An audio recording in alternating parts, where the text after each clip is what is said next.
Hello everyone, I am Hina Gupta and welcome to my YouTube channel Guiding Autism Hearts. So dear parents, this is my first video and मेरा इस video का बनाने का purpose यही है कि जैसे कि मैं एक मदर हूँ 7 year old चाइल्ड की who comes under the ASD that is Autism Spectrum Disorder. So जब मुझे अपने बच्चे के बारे में ऑटिज़्म के बारे में पता चला like it's when he was 2.3 years old. So मेरी जो 2.3 ओल्ड से और अभी तक 7 इयर्स की जो जर्नी है, उस जर्नी में मैंने क्या-क्या चैलेंजेस फेस किए और इनिशियल फेज़ पे जब मुझे पता चला तो सभी पेरेंट्स नॉर्मली थोड़ा डिप्रेशन में चले जाते हैं, ट्रॉमा में चले जाते हैं। तो उसकी वज़ह से क्या होता है कि उनको खुद ही को प्रिपेयर करने में, उस ट्रॉमा से बाहर निकलने में और समझने में जो टाइम वेस्ट होता है मतलब 3-4 मंथ्स तो वो उसी ट्रॉमा में रहते हैं कि इनिशियल फेज़ में मेरा बच्चा तो ऐसे कभी मुझे नहीं लगा ऑटिज़्म के फीचर्स।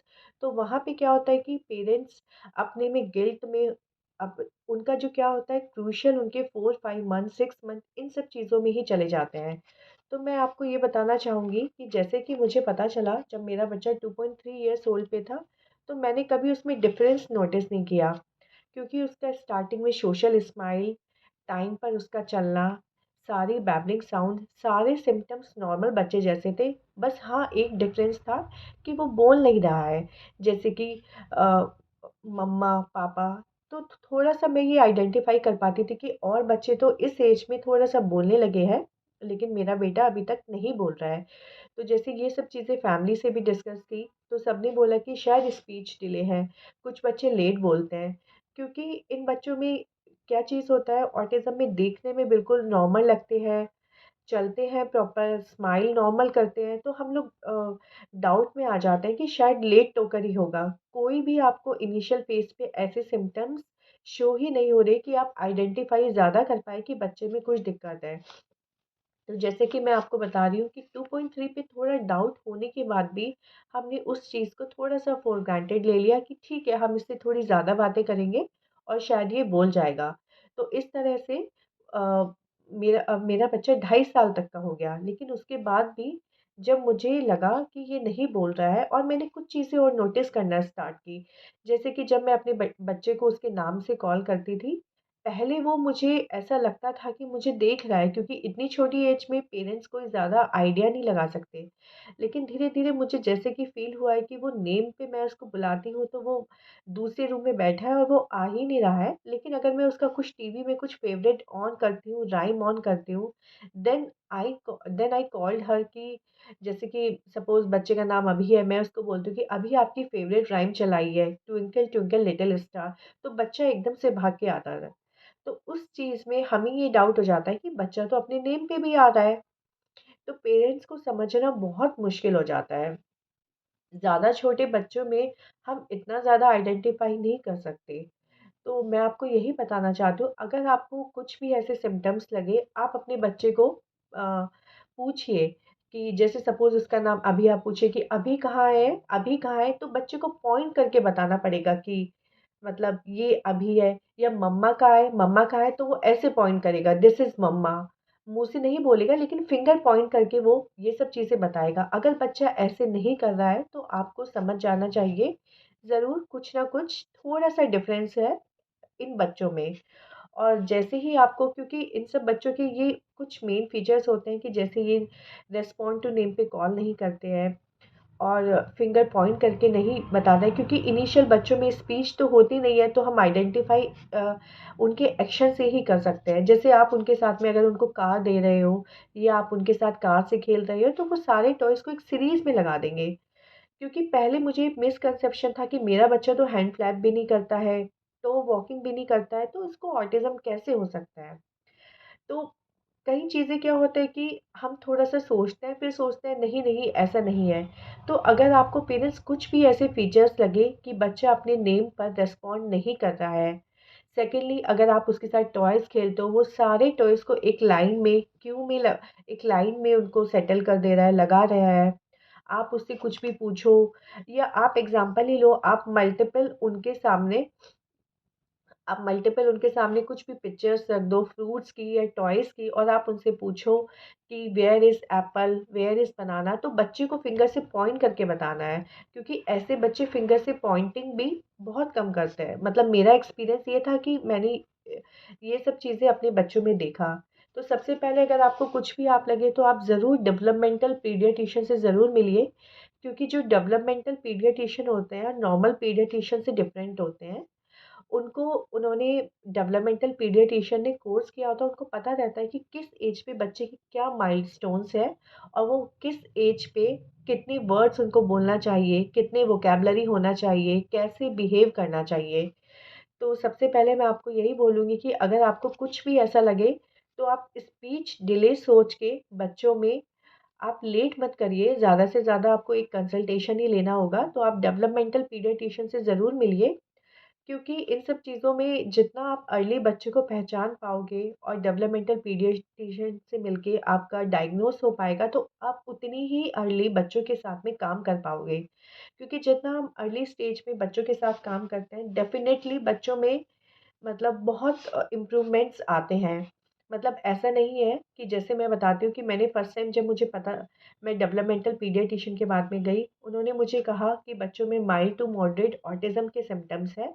तो उस टाइम पे जो भी डॉक्टर ने मुझे बोला, घर आके मैंने उसके बारे में पढ़ा। तो सबसे पहले तो इंटरनेट पे बहुत सारी बातें आपको अवेलेबल रहेंगी कि ऑटिज़्म तो लाइफ़ टाइम डिसऑर्डर है, बिल्कुल ठीक ही नहीं हो सकता।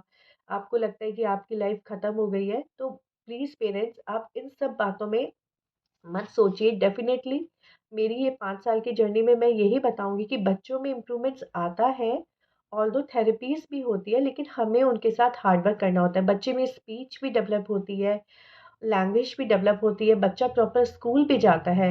लेकिन हमें ये सोच के कि अब कुछ नहीं हो सकता, लाइफ़ टाइम डिसऑर्डर है ये, तो ऐसे हमें नहीं सोचना है। आप जितना अर्ली बच्चों के साथ में काम कर लोगे, तो उतना बच्चे में बहुत तेज़ी से इम्प्रूवमेंट आपको इनिशियली थोड़ा स्लोली दिखेगा, लेकिन अर्ली एज में इम्प्रूवमेंट ज़्यादा होता है।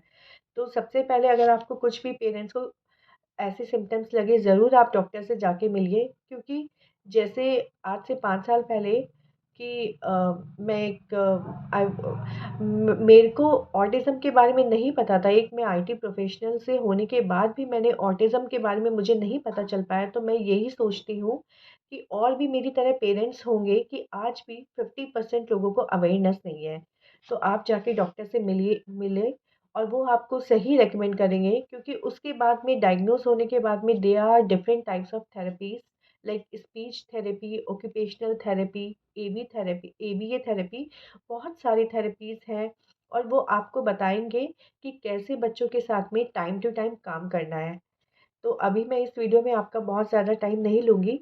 बस सबसे फर्स्ट स्टेप यही है कि जैसे ही आप डॉक्टर से मिलते हैं और किसी बच्चे का ऐसा डायग्नोसिस होता है ऑटिज़्म स्पेक्ट्रम डिसऑर्डर का, तो पेरेंट्स, आई नो ये कह कहना आसान है, लेकिन ये बहुत मुश्किल है पेरेंट्स के लिए एक्सेप्ट करना। आप उस चीज़ को एक्सेप्ट करिए और ज़्यादा टाइम वेस्ट नहीं करके उस बच्चे के साथ में काम करना स्टार्ट कीजिए। सबसे पहले आपको उस बच्चे के साथ में अपना एक रेपो मेंटेन करना पड़ेगा, मतलब एक फ्रेंडशिप मेंटेन करनी पड़ेगी छोटे बच्चे के साथ में। उसके साथ में आप उसके साथ में रेपो मेंटेन करेंगे, उसके साथ में आप खेलेंगे, तो धीरे-धीरे बॉन्डिंग से हमें इनिशियल लगता है कि बच्चा हमारा कुछ भी सुन नहीं रहा है, कहना नहीं मान रहा है, कुछ भी नहीं कर रहा है। लेकिन बिलीव मी पेरेंट्स, बच्चे में डेफ़िनेटली फ़र्क आता है, क्योंकि मैंने अपनी जर्नी से ये भी सीखा है कि हमें लगता है कि हम बच्चे को टाइम दे रहे हैं, लेकिन हम आजकल स्मार्टफ़ोन्स की वजह से हम डेडिकेटेडली उनके साथ टाइम नहीं दे रहे हैं। मतलब कि हमारे हाथ में भी फ़ोन होता है और हम उनके साथ में लगता है कि उनसे बात कर रहे हैं। तो सबसे पहले हमें यही सीखना होगा कि अगर हम बच्चे के साथ में अगर हम 1 घंटा भी उनके साथ में स्पेंड कर रहे हैं या इफ़ेक्टिवली, तो आपको अपने से फ़ोन को दूर रख के उस 1 घंटे में उसके साथ में इफ़ेक्टिवली बच्चा बन के आपको उसके साथ में प्ले करना पड़ेगा। फिर आप डिफ़रेंस देखना कि आप दोनों की आपस की बॉन्डिंग होती है, और बच्चा किस तरह से धीरे-धीरे आपसे कनेक्ट होता है और आपकी बात भी मानने लगता है।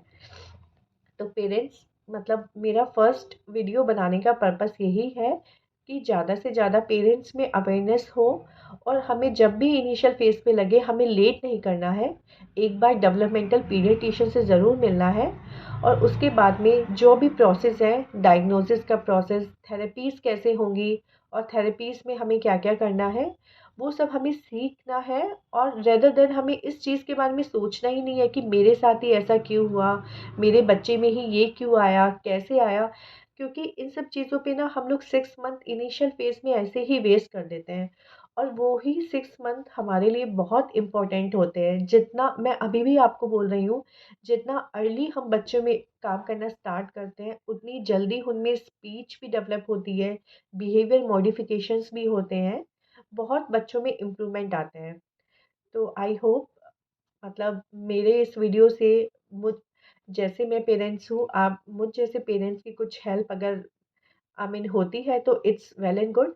और आई होप मैं नेक्स्ट वीडियो में बात करती हूँ कि डिफरेंट टाइप्स की थेरेपीज़ क्या होती है और किस थेरेपीज़ में हमें क्या-क्या होता है। तो आई होप नेक्स्ट वीडियो में इस बारे में थोड़ा-सा हम बात करेंगे और जितना भी मुझसे हो सकेगा कि कैसे-कैसे हमने कुछ प्रोसेस को कैसे करना है, क्या चैलेंजेस, क्या प्रॉब्लम्स हैं, उन पे कैसे काम करना है। तो आई होप मैं आपकी कुछ हेल्प कर पाऊँ। Thank you so much.